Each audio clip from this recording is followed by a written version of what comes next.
ಕೊಪ್ಪಳ ಜಿಲ್ಲೆಯಲ್ಲಿ ಈಗಾಗಲೇ ನಾನು ಕನಕಗಿರಿಯ ಒಂದು ಕಾರ್ಯಕ್ರಮಕ್ಕೆ ಹೋಗಿ ಬಂದೆ.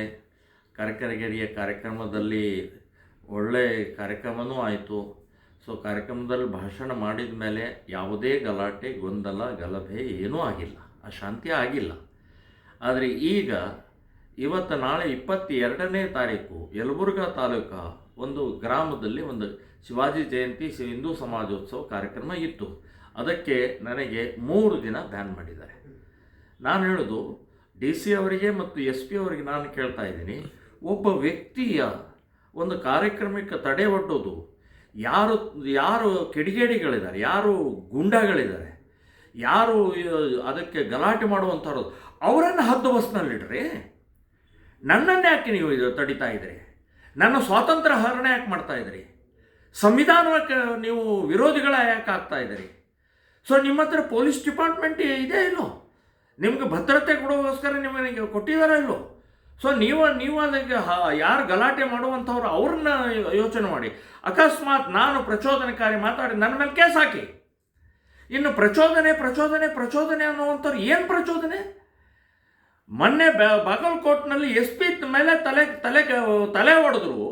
ಒಂದು ಪ್ರಚೋದನೆ ಮಾಡಿದಂಥ ಇವ್ರ ಮೇಲೆ, ಮುಸ್ಲಿಂ ಕಿಡಿಗೇಡಿ ಮೇಲೆ ಲಾಠಿ ಚಾರ್ಜ್ ಮಾಡಲಿಲ್ಲ ರೀ. ನಾಚಿಕೆ ಬರ್ತಾ ನಿಮಗೆ? ಕೇಸ್ ಹಾಕ್ತೀರಿ, 8 ಜನರ ಮೇಲೆ ಕೇಸ್ ಹಾಕ್ತೀರಿ. ಅಲ್ಲಿ ಇದ್ದು ಸೇರಿದವ್ರು 150 ಜನ. ಏನು ಡಿಪಾರ್ಟ್ಮೆಂಟ್ ಇದು? ನಿಮ್ಮ ಡಿಪಾರ್ಟ್ಮೆಂಟ್ ಈ ರೀತಿ ಅವರನ್ನು ಉಬ್ಬಿಸಿ DJ ಹಳ್ಳಿ, KG ಹಳ್ಳಿ ಇರ್ಬೋದು, ಉದಯಗಿರಿ ಇರ್ಬೋದು, ಶಿವಮೊಗ್ಗದ ರಾಗಿಗುಡ್ಡ ಇರ್ಬೋದು, ಹುಬ್ಬಳ್ಳಿಯ ಹಳೆ ಹುಬ್ಬಳ್ಳಿಗೆ ನಿಮ್ಮ ಪೊಲೀಸ್ ಸ್ಟೇಷನ್ಗಳನ್ನು ಸುಟ್ಟು ಹಾಕಿದ್ರಲ್ಲ, ನಿಮ್ಮನ್ನು ಓಡಿಸಿದ್ರಲ್ಲ, ಜೀಪನ್ನು ಉಲ್ಟಾಪಟ್ಟ ಮಾಡಿದ್ರಲ್ಲ, ನನ್ನನ್ನು ತಡ್ತೀರಿ ನೀವು?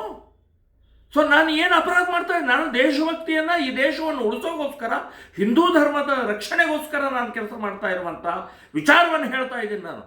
ನಮ್ಮ ಗಣಪತಿ ಮೇಲೆ ಕಲ್ಲೆಸಿದ್ರೆ ನಾವು ಹಾಗಾದರೆ ಬೈಬಾರ್ದು? ಅವ್ರು ಹೂ ಹಾಕಬೇಕಾ? ಶಿವಾಜಿ ಮೆರವಣಿಗೆ ಮೇಲೆ ಕಲ್ಲು ಹಾಕಿದರೆ ನಾವು ಹೂ ಹಾಕಬೇಕಾ ಅವ್ರಿಗೆ? ಬೈರೇ ಇನ್ನೇನು ಮಾಡೋದು? ಇದು ಪ್ರಚೋದನೆನಾ?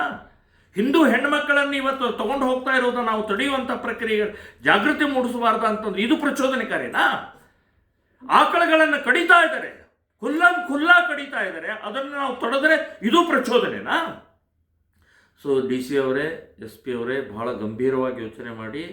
ನೀವು ಯಾವುದನ್ನು ತಡಿತಾ ಇದ್ದೀರಿ ಅಂದರೆ ದೇಶಭಕ್ತಿಯನ್ನು ತಡಿತಾ ಇದ್ದೀರಿ, ಸ್ವಾತಂತ್ರ್ಯವನ್ನು ತಡಿತಾ ಇದ್ದೀರಿ, ಗೋ ಹತ್ಯೆಯನ್ನು ತಡೆಯುವಂಥವರನ್ನು ತಡಿತಾ ಇದ್ದೀರಿ. ಸೊ ಬ್ಯಾನ್ ಮಾಡುವಂತಹ ಪ್ರವೃತ್ತಿ, ಇದನ್ನು ನಾನು ಚಾಲೆಂಜ್ ಮಾಡ್ತೀನಿ. ನಿಮ್ಮ ಮೇಲೂ ಕೂಡ ಕ್ರಮ ಆಗಬೇಕು ಅಂತೇಳಿ ಹೈಕೋರ್ಟಿಗೆ ನಾನು ಇದನ್ನು ಹಾಕ್ತೀನಿ ಅಂತನ್ನುವಂಥದ್ದು.